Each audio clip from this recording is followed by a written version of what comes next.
Política local. Ivan Gonçalves, Manuel Pisco e Nuno Matias analisam a atividade municipal da região.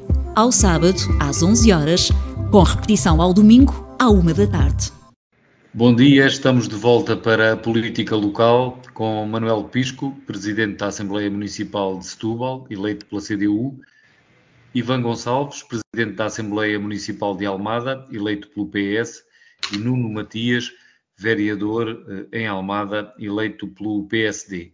Temos 3 temas para o programa de hoje: o Orçamento de Estado, incluindo as verbas que estão previstas para a transferência de competências para os municípios do Distrito de Setúbal, também a posse administrativa de terrenos abandonados, de floresta e de mato, pelos municípios, e o planeamento e desenvolvimento, o que nos diz o caso de Grândola, onde os investimentos imobiliários são muitos e há muita falta de habitação e de condições para a população local, designadamente para os novos residentes que fazem falta para acompanhar a mão de obra necessária aos muitos empreendimentos que estão licenciados e em construção.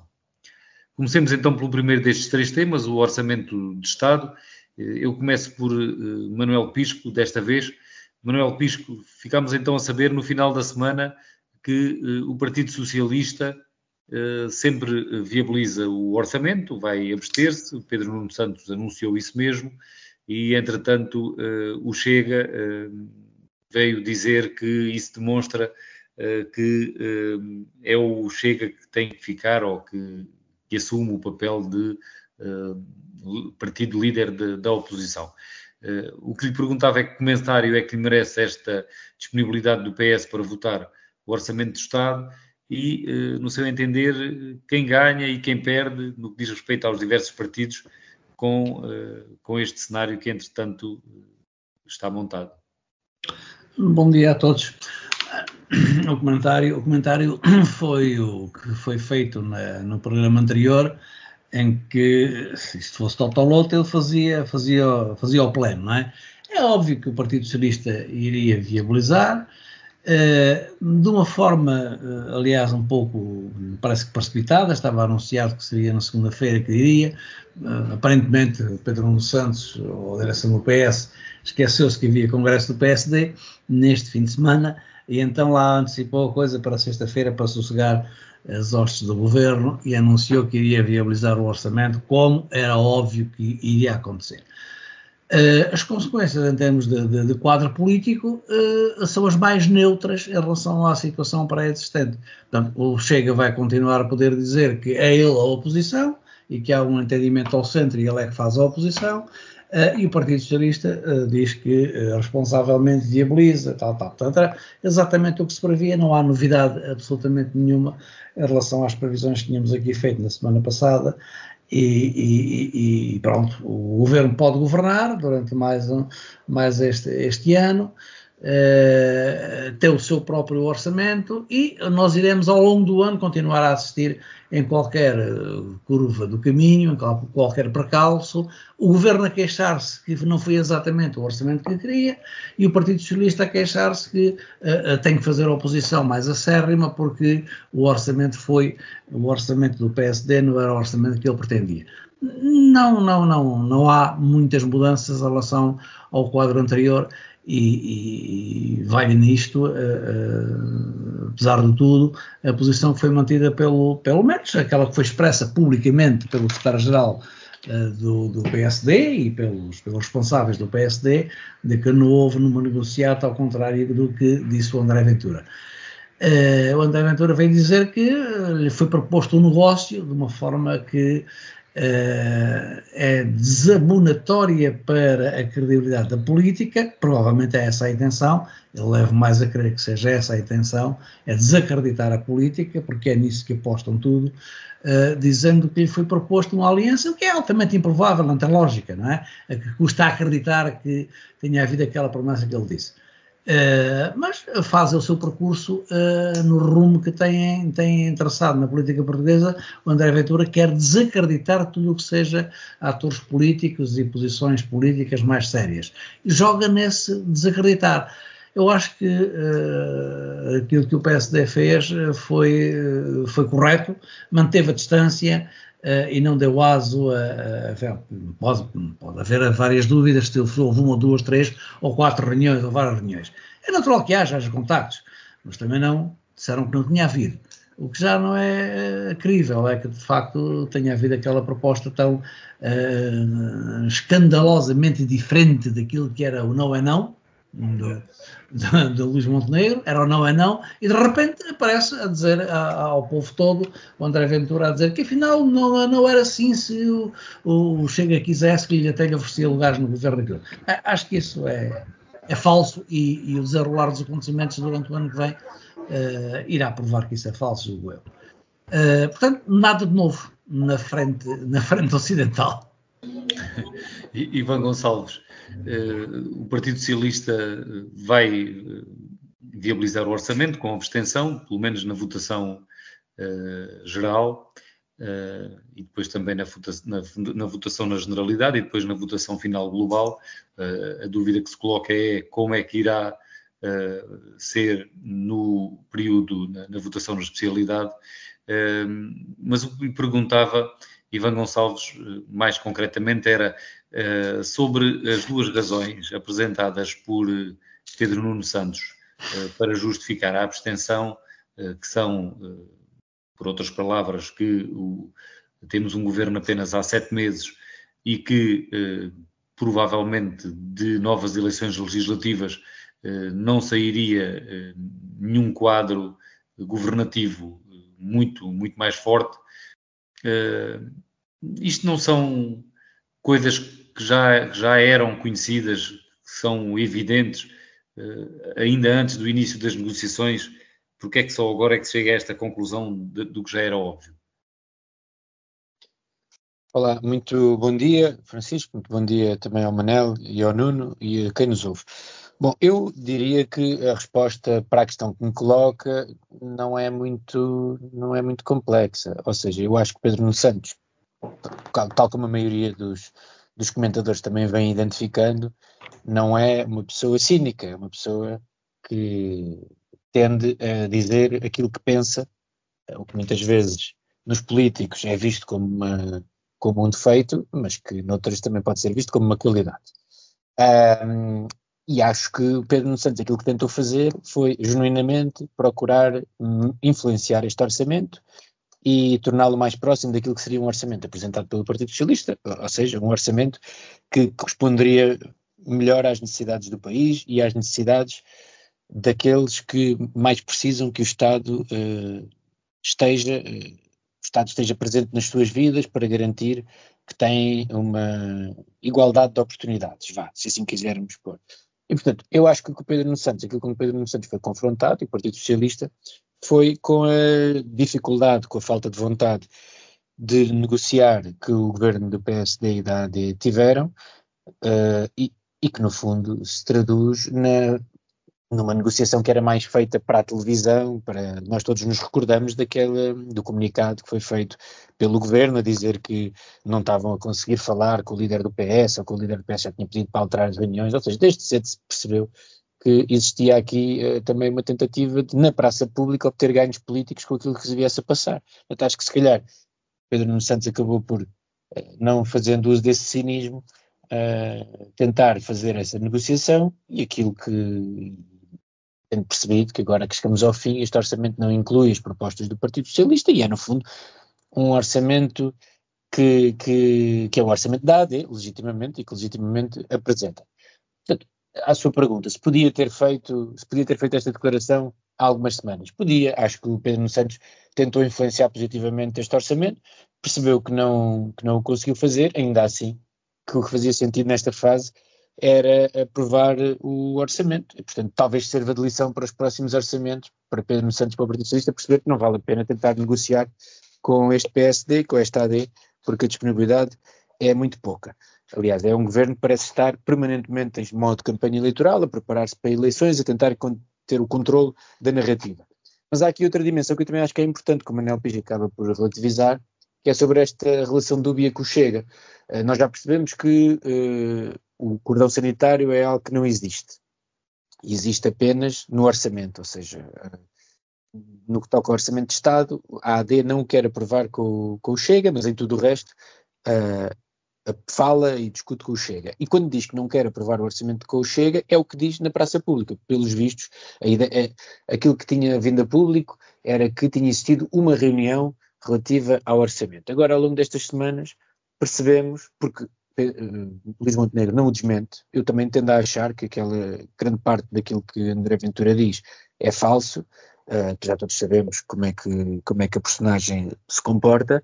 Agora, há um ponto que não foi desmentido por ninguém do governo, é que existiu mais do que uma reunião. E esse ponto seria fácil de ser desmentido e é fácil de ser demonstrado se existiu ou não. E, portanto, aí tenderia a achar que se fosse mentira, teria havido um desmentido. Não é preciso perceber também, o Primeiro-Ministro não é só o Luís Montenegro, neste sentido, não é só a pessoa Luís Montenegro. O Primeiro-Ministro, o detentor do cargo, tem um dever de transparência para com o país e, portanto, também importa nós sabermos, estarmos elucidados, porque é que o Primeiro-Ministro de Portugal entendeu que devia reunir com o líder do Chega por diversas vezes, só para percebermos do que é que estamos a falar exatamente. E essa parte ainda não foi esclarecida. Acho que era importante, em abono da verdade, que viesse a público mais esclarecimentos. Luís Montenegro optou por não o fazer.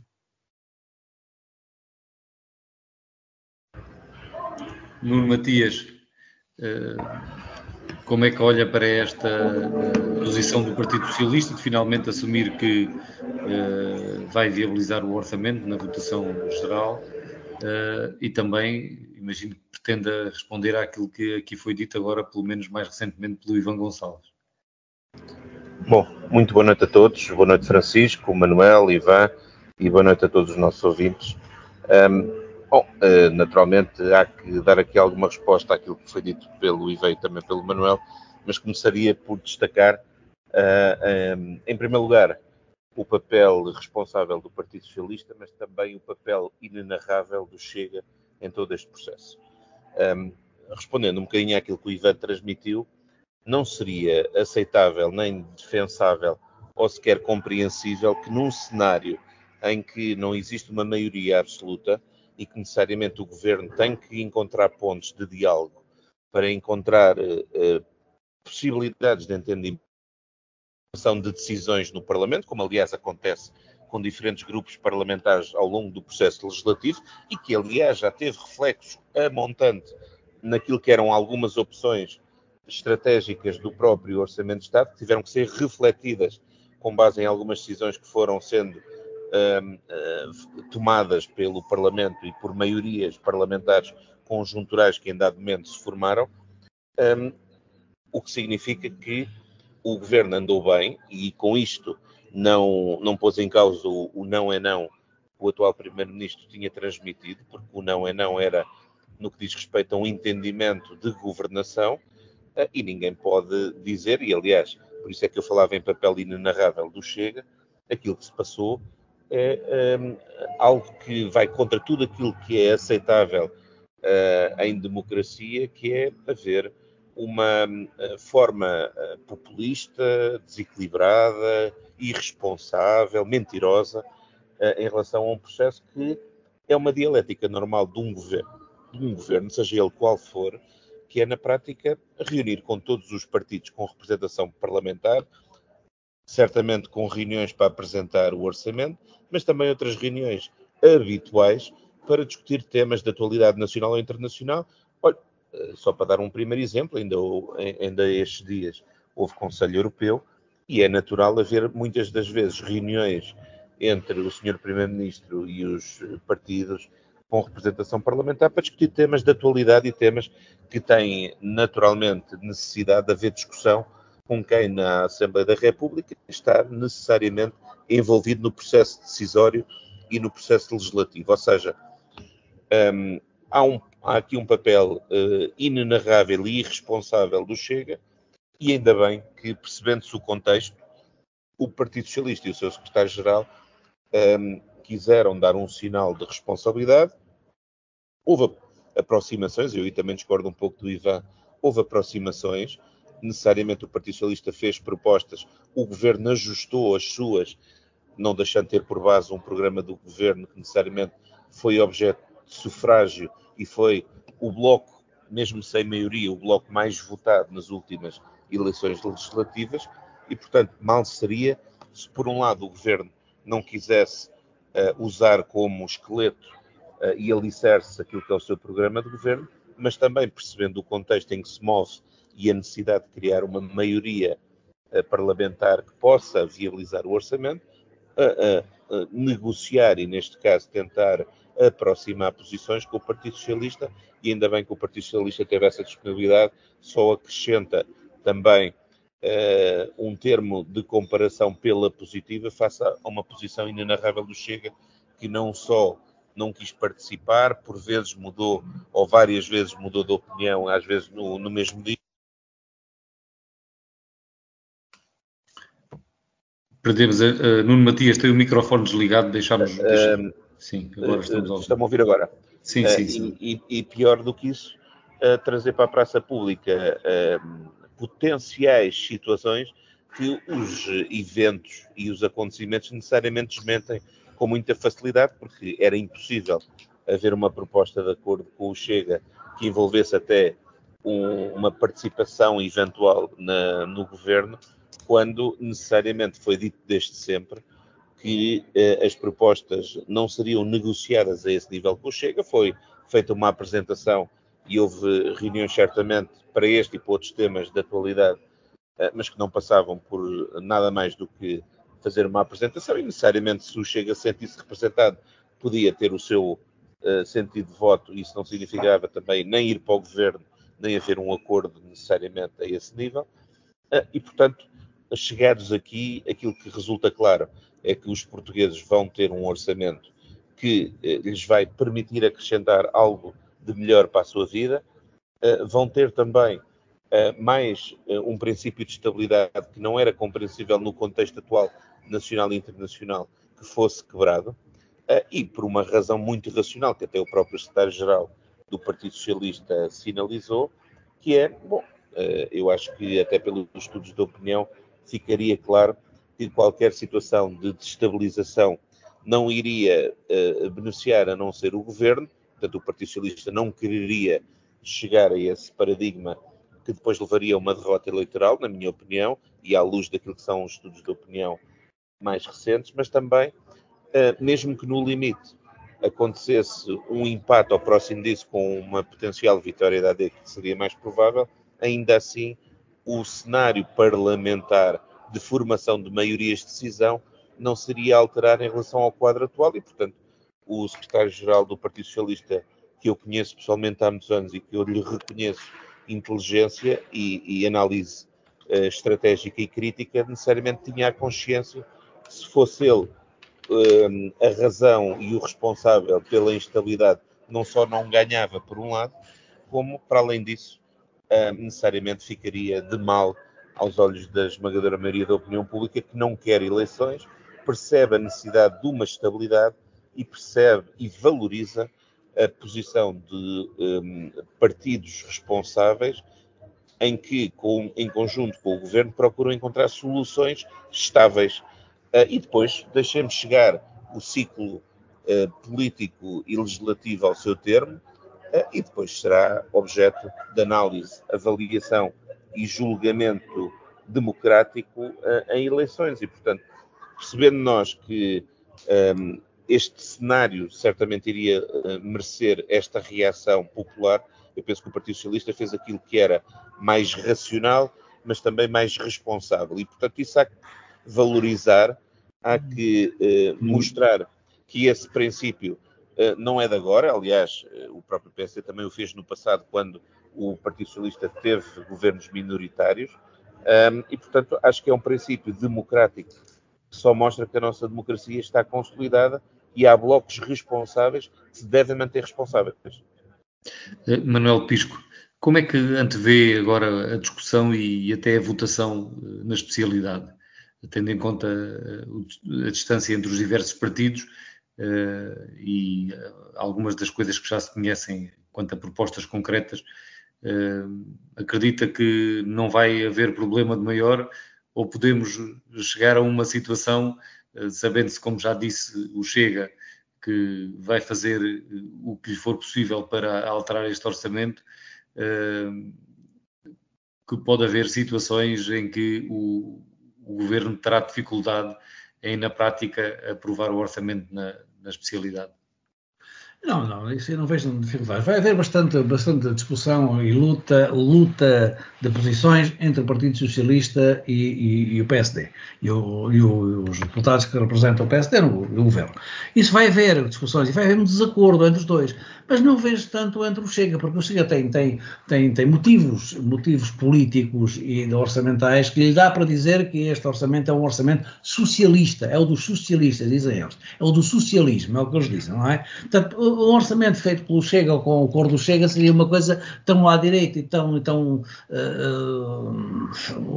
liberalona, não sei como é que é de chamar, que não era preciso verbas para toda a vigilância no país inteiro, verbas para polícias por todo o lado e mais algum, coisas deste tipo, não é? E verbas para... Não está a ver que o Chega possa adotar uma estratégia de apresentar medidas que agradem ao PS para garantir que eu acho que o Chega na especialidade há um orçamento diferente? Não tem. Vai apresentar muitas medidas, pode apresentar medidas, mas que vão ser rebatidas quer pelo PS, quer pelo PSD, é o que antes vez. A disputa na especialidade há de ser entre o Partido Socialista e o PSD, mas no final, pronto, e aí vão-se demarcar posições mais claramente. O PSD vai querer marcar as suas diferenças em relação à proposta de orçamento do Governo, mas no final, portanto, vai tomar a posição que anunciou inicialmente, e a votação, que aliás, como Pedro Nuno Santos disse, é a votação na declaração inicial que na aprovação inicial para discussão, e é a mesma posição de abstenção na aprovação final global. O que está dito, e é isso que vai acontecer, tentando marcar as suas diferenças na discussão na especialidade. Portanto, a marcação de diferenças na especialidade há de ser entre o PS e o PSD. E aproveitando que o Manuel Pisco é um pouco mais equidistante relativamente ao PS do que o próprio Ivan Gonçalves, naturalmente, que é socialista, como é que acha que o PS sai deste processo de negociação e de aprovação do Orçamento de Estado? Sai fragilizado? Não é beliscada a unidade? Sai na mesma. Sai na posição em que, face às circunstâncias, em que pode estar e em que quer estar. Porque neste momento o PS não quereria estar no governo com esta igualdade do número de deputados, com esta maioria tão relativa, minimamente maioria relativa, tão mínima, tão pequena. Ninguém quer estar nesta posição.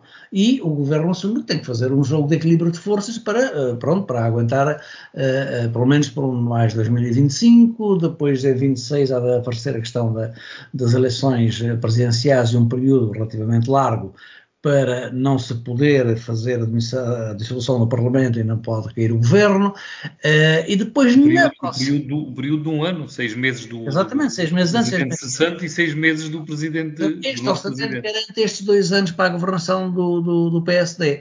Ora, isto obrigava a fazer um orçamento que fosse muito na linha de reforço da distribuição de rendimentos que vinha sendo feita pelo governo António Costa, mantendo, apesar de tudo, os rácios de equilíbrio orçamental e as melhorias na posição em relação à dívida pública.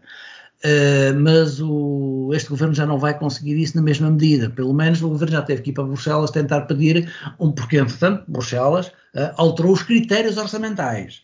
Isto não se discute cá, não sei porquê, discute-se muito pouco, mas há alteração, há aperto nos critérios orçamentais em Bruxelas. E o Luís Montenegro já foi pedir, logo à primeira vez, pedir exceção. É um dos países que está mais equilibrados em relação até a grandes economias da Europa, como a França, como a Itália, como a Alemanha já está também a começar a entrar numa fase crítica por causa da deseconomia, ou da economia de guerra, digamos assim. Essa economia de guerra vai tocar a muitos países na Europa. A realidade económica no futuro vai estar muito baralhada, e por isso começou-se logo no início do mandato da Von der Leyen, agora quando foi agora reeleita, e a primeira coisa foi restringir outra vez apertos orçamentais aos países. Eu não sei como é que o governo se vai sair disto, não é? Como é que este governo vai conseguir, logo no primeiro momento, pedir a alteração dos critérios de rigor orçamental que Bruxelas voltou a impor, porque é evidente que tinha que continuar para se não ter estes 2-3 anos até após a eleição do próximo presidente, possa haver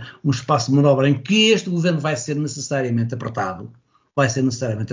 E nessa altura, admito que até com uma tenaz feita, quer pelo lado do Partido Socialista e pelo lado do Chega, não é? Depois desse período de 2 anos, o Governo já não terá os mesmos resultados económicos que ainda tem agora no arranque deste orçamento.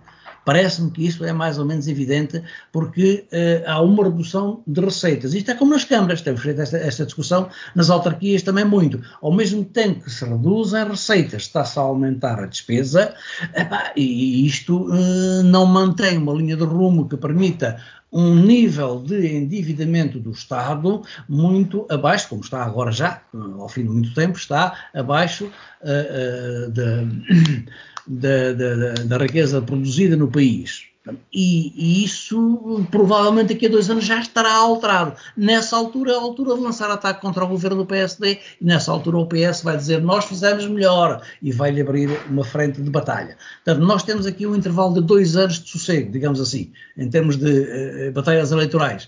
Estes 2 anos vão ser vai tempo em que o governo vai ter que provar que governa bem. E, ora, governa bem é preciso satisfazer vários setores.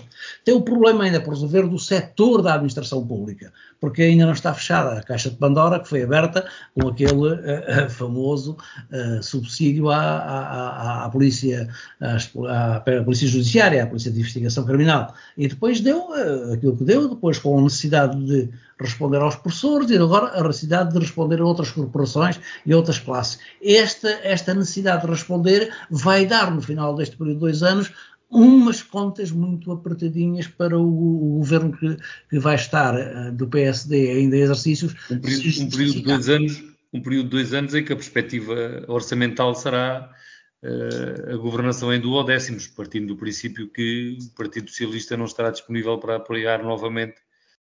Apoiar, quer dizer... Não, vai estar. Não, o Partido Socialista vai estar interessado em deixar o governo do PSD... Depende também do que dirão as sondagens, de qual é a... Sim, mas a ordem natural das coisas é essa, vai querer que o governo do PSD vá cozendo e alumbrando. Portanto, 25 e 26 o PSD está no governo. Em 27 é preciso acertar contas outra vez. A perspectiva é simplesmente esta. Vamos ouvir o Ivan Gonçalves. Também sobre aquilo que perguntei ao Manuel Pisco, tanto sobre quais são as suas expectativas para a negociação do Orçamento de Estado na especialidade, para a aprovação, para a votação, e como é que o PS sai deste processo, na sua opinião? Eu acho que para a discussão no Orçamento do Estado, da especialidade, acho que é normal que cada partido defenda aquilo que acha que é melhor para o país e, portanto, não me choca nada que o Partido Socialista apresente as propostas que colocaria se o orçamento fosse seu e os outros partidos votam em função daquilo que entendem que deve ser aprovado ou não. Aliás, como sempre se faz numa democracia parlamentar. E, portanto, daí acho que não existirão grandes novidades. Obviamente, não se pode exigir ao Partido Socialista que seja inexistente nessa discussão, quer dizer, nem sequer isso era desrespeitar o voto dos milhares de pessoas que votaram no Partido Socialista, que foram poucos milhares daqueles que votaram na coligação AD.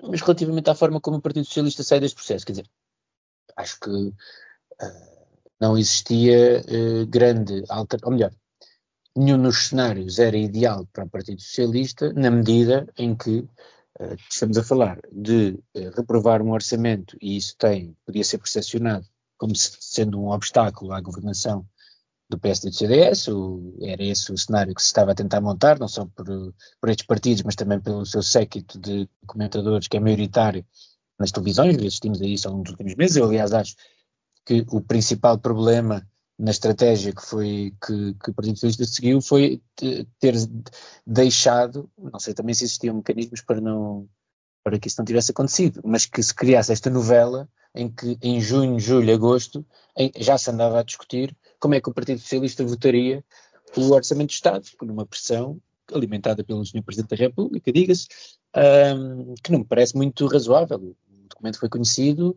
há poucos dias, há 10 dias, menos de 10 dias, uma semana, e portanto a pressão que foi colocada ainda antes do verão no Partido Socialista era um pouco injustificada. Não é respeitável que o Partido Socialista decidisse como é que votava antes de conhecer o documento. Agora, acho que também é importante dizer uma coisa, aquilo que o Nuno Matias referia, como sempre, já, o Nuno Matias refere que o PSD várias vezes deu a mão aos orçamentos do Partido Socialista. Eu recordo, e essa vez é sabida, é aquela que é muitas vezes usada, quando Marcelo Rebelo de Sousa era líder da oposição, o PSD de facto aprovou o orçamento do Partido Socialista, mas o PSD também sabia que as sondagens davam ao Partido Socialista uma maioria absoluta, ou muito próximo disso, caso houvesse eleições. O Partido Socialista nessa altura tinha 112 deputados, nas eleições de 1999 teve 115, e provavelmente se caísse porque o orçamento não era aprovado, o que aconteceria era que teria uma maioria absoluta. E, portanto, foi essa a razão principal que levou o PSD de Marcelo Rebelo de Sousa a aprovar os orçamentos. Ainda assim, ao longo dos últimos 7, 8 anos, o PSD nunca votou de forma diferente que não contra os orçamentos do Partido Socialista. E numa das vezes, em 2022, isso levou a eleições, porque o orçamento foi chumbado. E, portanto, falar-se dessa suposta responsabilidade à qual o Partido Socialista está amarrado, porque o PSD já teve no passado, enfim, não concordo. Da mesma forma que me parece, todas as considerações que o Nuno Matias teceu sobre o Chega e o comportamento de André Ventura são verdade, é factual, não é um partido confiável, André Ventura não é uma pessoa confiável. Agora, o paralelismo entre o Chega e o Bloco de Esquerda do PCP é feito, não estou a dizer que é feito pelo Matias, mas é feito por muitos dos seus companheiros de partido e por muita gente à direita deste país, que nos dizem que, da mesma forma que o Chega está à direita, o Bloco de Esquerda e o PCP estão à esquerda. Nós já falámos sobre isto muitas vezes aqui, ainda quando era com o Paulo Ribeiro.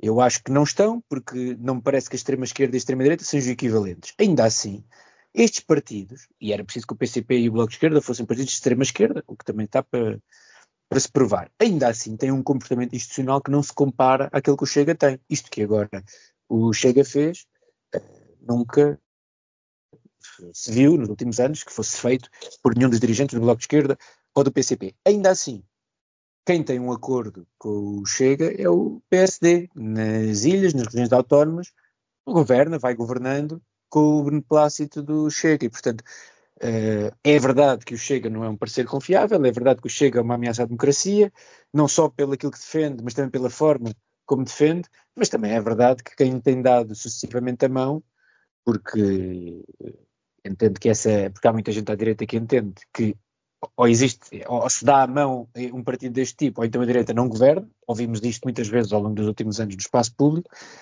mas quem o tem feito são muitas vezes os partidos de direita, o PSD, e portanto acho que aqui talvez o PSD agora perceba porque é que há muitos anos que muita gente tem dito que o Chega não é um partido como os outros, e que deve ser tratado de forma diferente. Nuno Matias, para terminarmos sobre este aspecto da votação do Orçamento de Estado, quais são também as suas expectativas? Espera dificuldades acrescidas agora na negociação e na votação na especialidade, ou nem por isso?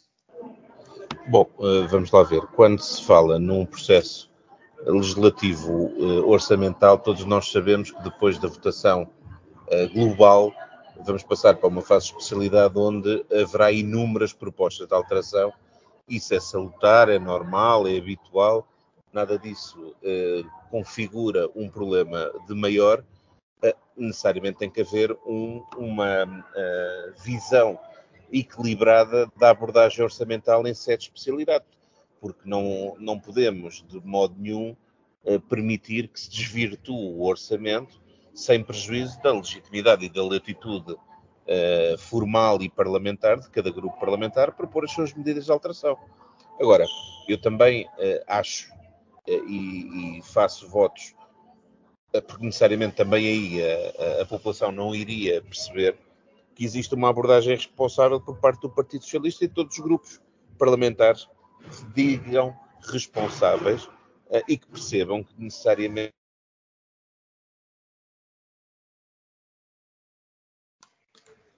Deixámos de ouvir o Nuno Matias e desta vez não é só o microfone desligado. Eu estou a ouvir. Sim, agora estamos a ouvir. Nuno, muito bem. Retomar. Muito bem. Estava eu a dizer que se espera que o Partido Socialista mantenha este perfil de responsabilidade, sem prejuízo de poder ter a sua latitude de intervenção e propostas de alteração, que isso é normal e salutar. Agora, não faz sentido desvirtuar o documento ou pôr em causa o equilíbrio orçamental, porque necessariamente há aqui paradigmas que hoje em dia acrescentam reputação nacional e internacional ao Estado português, o acesso a financiamento, necessariamente a pujança e a confiabilidade para atrair também processos de investimento direto estrangeiro. E, portanto, há aqui um paradigma orçamental que é fundamental que não seja desvirtuado, sem prejuízo de uma latitude de especialidade, onde é natural haverem também propostas de alteração. E, portanto, aí também é importante haver um paradigma de responsabilidade e dar aí, com isto, uma reflexão também àquilo que o Ivan aqui transmitiu, a dizer que o PSD no passado viabilizou, mas no passado também chumbou. E é verdade que também chumbou, como o Partido Socialista também o fez noutros anos anteriores. E no caso mais recente de 2022, que estava o Ivan a sinalizar, tem a ver com um paradigma muito simples, quer dizer, o Partido Socialista à data tinha optado por governar com acordos mais à esquerda, e isso é legítimo, e foi essa esquerda que deixou de viabilizar em primeiro lugar esses documentos, e portanto necessariamente o PSD nesse contexto não tinha uma obrigação especial que neste caso, e fruto deste contexto, me parece que era evidente que os partidos moderados teriam que contribuir para uma solução ou tentar aproximar posições. De outra forma, é incompreensível, tendo saído nós há pouco tempo de eleições e tendo havido uma série de decisões até do Parlamento que, até em alguns casos, contra aquilo que era a posição original do próprio governo, emanou legitimamente de decisões parlamentares e de uma maioria de decisão parlamentar. E, portanto, tendo havido essas decisões, chegados agora à hora da discussão do orçamento, não seria compreensível que essas medidas depois não vissem a luz do dia, porque essas forças políticas que aprovaram essas medidas durante esses meses anteriores, agora iriam inviabilizar o documento que iria concretizar de forma estrutural algumas dessas medidas. Um exemplo claro é a questão das ex-escutas, com muitas críticas que nós possamos fazer, dado o objeto e o universo de implementação, mas isso foi aprovado por uma maioria parlamentar, que agora, se não ficasse vertido no orçamento, era muito mais complicado de poder executar ou de todo possível. Ou seja, isto para dizer que, chegados àquilo que nós já conseguimos perceber, fruto do anúncio do Partido Socialista, vamos ter o orçamento aprovado na generalidade, vamos passar para a especialidade e aquilo que se espera é que se mantenha um espírito responsável de, naturalmente, debate de propostas e tentativa de construir pontos para que, no fim, possamos ter um orçamento que vá de encontro às necessidades dos portugueses, acrescente mais soluções, acrescente mais paz social, mas, sobretudo, acrescente mais algumas formas e soluções que induzam confiança, por um lado, na nossa economia e nos agentes económicos, induzam motivação para as classes profissionais que são determinantes para o funcionamento da nossa sociedade e que se consiga continuar a construir um paradigma de desenvolvimento económico e social que acrescente mais valor, porque sem esse valor nós não vamos conseguir melhorar a vida das pessoas. E melhorar a vida das pessoas é necessariamente o ponto central de qualquer orçamento do Estado. E este orçamento, uma das coisas que contém, no que diz respeito aqui ao território do Distrito de Setúbal, são os montantes para a transferência de competências no próximo ano. Estão previstos sensivelmente 56 milhões de euros para as transferências de competências para as autarquias do Distrito. Por exemplo, a Almada é o concelho que vai receber mais dinheiro, 24,2 milhões de euros. O Seixal em segundo lugar, com 18,3 milhões. Setúbal é o terceiro município em termos de quantidade de dinheiro recebido, 14 milhões de euros. Ainda na Península de Setúbal, o Barreiro tem destinados 11,7 milhões, a Moita 8,7, Palmela 7,5, a Sesimbra 7,2 e para Montijo 6,3, depois Alcochete 2,5 milhões de euros. Estão também aqui as verbas previstas para o litoral alentejano, Santiago do Cacém com 4,3 milhões de euros e Sines 3,8, Grândola 2,5 e Alcácer do Sal 2 milhões de euros. São verbas para a transferência de competências, sobretudo para a área de educação, que tem a fatia de leão destes montantes, mas também para a ação social e para a saúde. Eu, nesta matéria, continuava a começar por Manuel Pisco.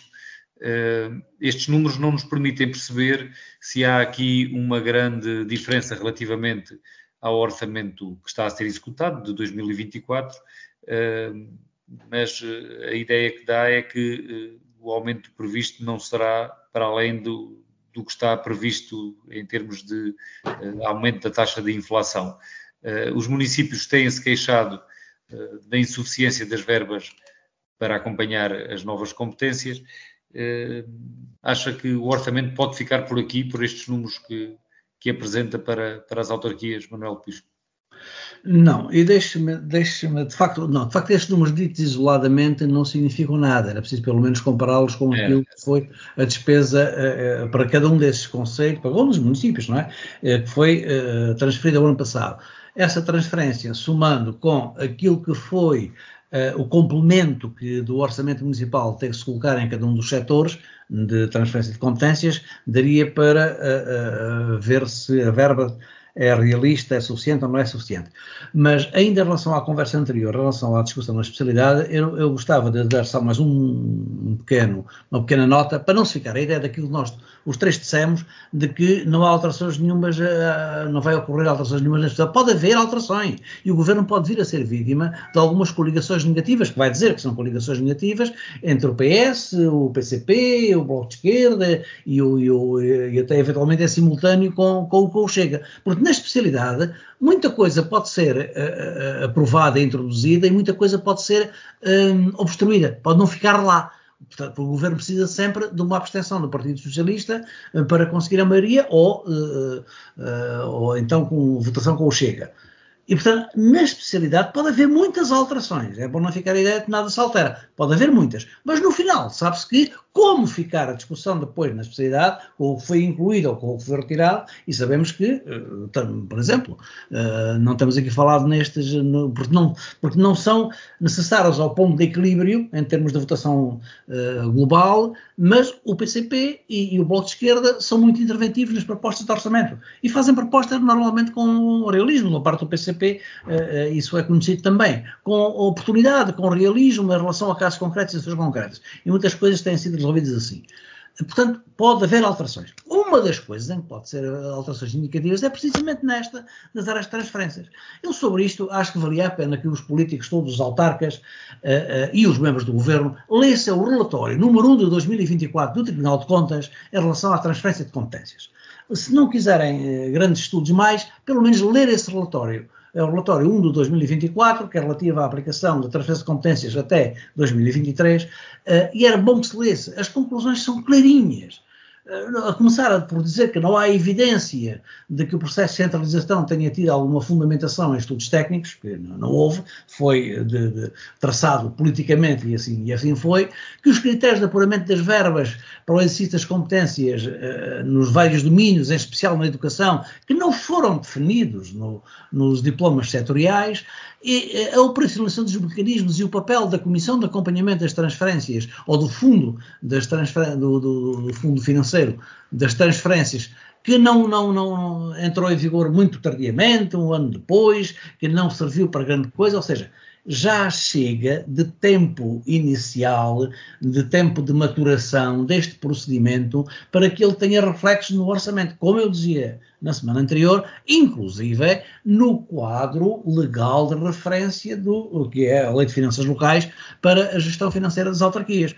Isto tem que ter reflexo na Lei de Finanças Locais. Tem que ter este começa com um enquadramento orçamental que também tem que, naturalmente, acolher as medidas que sejam de reforço das verbas para acompanhar as transferências com as verbas necessárias. Portanto, nesta particular, também das transferências de competências, é preciso compará-las com aquelas que foram transferidas, com aquilo que foi somado por cada um dos municípios em cada setor, na saúde, na educação, enfim, nos tais 21 setores de transferência de competências, para ver o que é que falta lá pôr. E aí há muita discussão a fazer.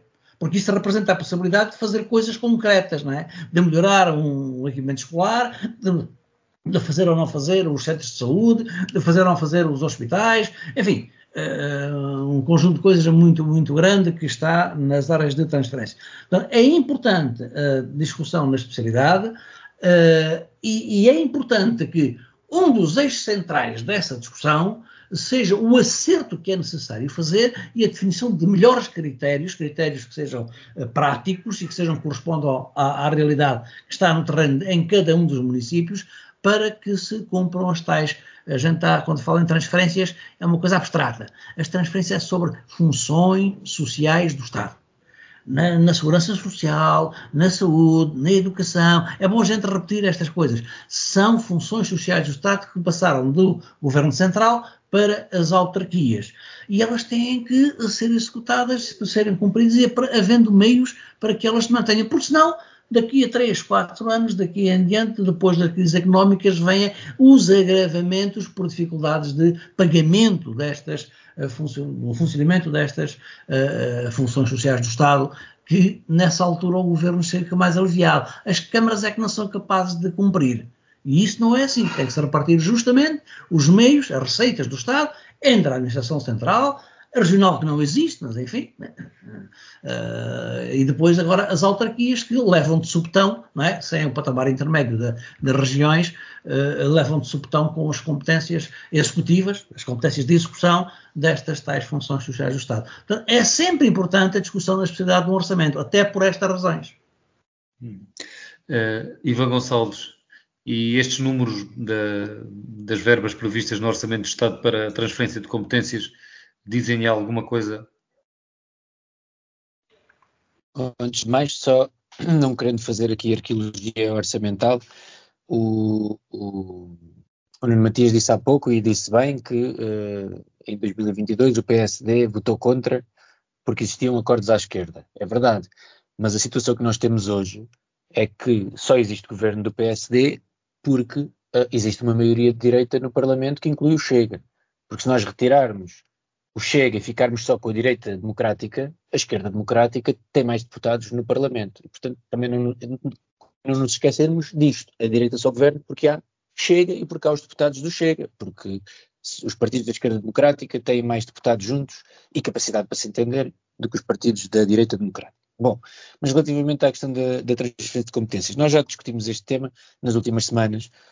Parece que a novidade que temos é que existe uma atualização que é feita em função da inflação, o que é de saudar, obviamente, mas parece-me que esse é o mínimo face àquilo que já discutimos. Agora, relativamente às competências que foram transferidas, ao balanço que já se fez, aquilo que nós temos neste momento é que as câmaras municipais continuam a dizer que este dinheiro é insuficiente. Tivemos até o caso da Câmara Municipal de Setúbal, que veio dizer que, no caso da transferência de competências, que estas verbas não são suficientes. E, portanto, aquilo que me parece que se exige ao Governo é que cumpra aquilo que são as obrigações do Estado Central neste caso e que garanta que as autarquias têm feito, passado o balanço que era necessariamente importante ser feito, percebendo se as verbas que foram inicialmente transferidas deviam ser transferidas ou não. Acho que isto não é um tema em que dependa do partido A ou partido B estar em funções. É a questão de o Estado, se quer que as funções sejam realizadas, tem que dar às autarquias meios para as fazer. E, portanto, acho que o Governo ainda tem caminho para andar para que esta proposta que consta nesta fase inicial possa ser melhorada, porque acho que é aquilo que os municípios têm vindo a reivindicar e parece que os estudos financeiros apontam para alguma razoabilidade nestas reivindicações. Nuno Matias, também sobre este mesmo tema da transferência de competências e os valores que estão previstos no Orçamento de Estado aqui para os municípios e para as autarquias, também para as juntas de freguesia do Distrito de Setúbal. Bom, eu não posso deixar de responder também aqui à provocação/reflexão que o Ivan acabou de fazer sobre as maiorias parlamentares de esquerda mais ou menos democráticas e mais ou menos moderadas. Eu poderia responder que... Eu não falei em moderadas. Não, eu é que não estou a dizer. Não quero interromper, mas eu usei a expressão. Eu não quero... Não, eu não estou a dizer que usaste. Estou a dar nota de que necessariamente se nós quisermos contabilizar todos os extremos, seja à direita ou à esquerda, com o epíteto mais ou menos democrático. Isso ainda assim não representa aquele fórum moderado e aquele enquadramento moderado que me parece que é fundamental que exista, e que necessariamente, se excluirmos esses extremos que têm uma posição mais radical em relação à abordagem da sociedade, eu não veria como o Ivan que necessariamente o enquadramento parlamentar exista e possa ser considerado com essa visão tão desequilibrada. Portanto, eu diria que, infelizmente, temos extremos que se deviam moderar e que deviam, aí sim, participar num esforço mais democrático da sociedade. Dito isto, em relação às transferências de verbas para as autarquias, eu vou buscar aquilo que é uma avaliação insuspeita por parte da Presidente da Associação Nacional de Municípios Portugueses, a Presidente da Câmara Municipal de Matosinhos, Luísa Salgueiro, uma destacada militante socialista, que é aquilo que diz, sem prejuízo de necessariamente, como aqui já falámos várias vezes em programas anteriores, de se rever aquilo que tem sido a descentralização de competências e logo as transferências para as autarquias. Ainda assim, aquilo que resulta claro é que a posição da Presidente Luísa Salgueiro é que, e eu vou citar, nos temas mais significativos em termos financeiros, de transferência de verbas, a proposta de Orçamento de Estado cumpre, e diz ela que nenhum município irá receber menos do que no ano passado e cobrir pelo menos a taxa de inflação de 2023, que é o ano que está em causa, ou seja, ter propostas acima de 4,13, e acho que, segundo parece, há pelo menos uma atualização no mínimo de 4,8. Isto não significa que se possa considerar que está tudo em linha com aquilo que são as reivindicações dos municípios. Nós sabemos, e eu próprio já aqui defendi, é fundamental que se faça um repensar daquilo que foi o processo de descentralização de competências para os municípios, que se faça uma avaliação dos impactos reais daquilo que é a intervenção dos municípios, não apenas na gestão de recursos humanos, porque necessariamente também tem reflexos com aquilo que é as atualizações salariais e progressões que têm vindo a ser decididas, mas também aquilo que é a gestão dos equipamentos e outras despesas que transitaram para os municípios, onde é importante fazer um balanço do que se passou e tentar perceber de forma estrutural como é que se tem que ajustar para haver uma lógica mais justa de descentralização, que é bem-vinda, mas onde necessariamente percebe-se com o passar do tempo que à data, e eu aí concordo com aquilo que o Manuel aqui transmitiu, com a avaliação que o Tribunal de Contas fazia desse processo, que necessariamente foi muito mais político do que técnico, foi mais negociado do que substanciado num estudo claro de impactos e de necessidades orçamentais do lado da despesa, e que, por isso, aquilo que me parece neste momento como um ponto positivo é que, ainda sem se fazer essa discussão, que é fundamental que seja feita, e até no âmbito de uma discussão, como nós aqui já falámos, de revisão da lei das finanças locais, não pode deixar de se destacar, assinalar como positivo, e aliás é a própria Presidente da Associação Nacional de Municípios que acaba por sinalizá-lo, ao ficar claro que a atualização está acima das reivindicações, sem que, não deixe de ser claro, que nem tudo ficou assumido e dado como resposta positiva numa proposta inicial do orçamento, mas isto também, e temos aqui pessoas que já passaram por esses processos negociais e de construção orçamental, necessariamente é algo que vai ter também alguma dinâmica daqui para a frente, seja na especialidade, de forma a que se possa construir um documento, mas sobretudo, e voltando a um pouco atrás, sobretudo na reflexão sobre aquilo que foi efetivamente os impactos da descentralização, os envelopes financeiros que estiveram associados a esse processo e a avaliação que agora tem que ser feita daquilo que foi a evolução real das despesas e do esforço financeiro que foram pedidos aos municípios, que agora, com a experiência clara, concreta, direta, objetiva, no dia-a-dia, podem fazer uma avaliação de impactos muito mais afirmativa e objetiva, e que agora deve, através da Associação Nacional de Municípios Portugueses, permitir construir uma avaliação mais concreta e que permita depois um repensar de tudo aquilo que foi o funcionamento do processo de descentralização, mas também os envelopes financeiros que foram identificados. E com isto estamos mesmo a chegar ao final, já não há tempo para os outros dois temas, que em qualquer altura depois poderemos discutir aqui no programa.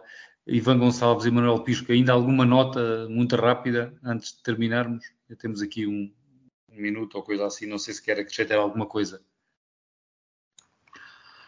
Não, eu creio que o tema agora está suficientemente discutido naquilo que é possível discutir, é deixar abrir a discussão na especialidade para vermos o que é que se consegue afinar ainda na posição de cada um dos partidos.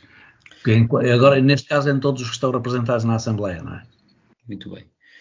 Sendo assim, damos por terminado o programa de hoje, Política Local, com Manuel Pisco, Presidente da Assembleia Municipal de Setúbal, eleito pela CDU, Ivan Gonçalves, Presidente da Assembleia Municipal de Almada, eleito pelo PS, e Nuno Matias, vereador em Almada, eleito pelo PSD.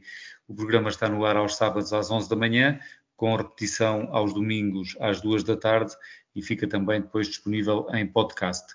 Voltamos de hoje a 8 dias. Até lá, uma boa semana para todos. Política Local. Ivan Gonçalves, Manuel Pisco e Nuno Matias analisam a atividade municipal da região. Ao sábado, às 11 horas, com repetição ao domingo, à 1 da tarde.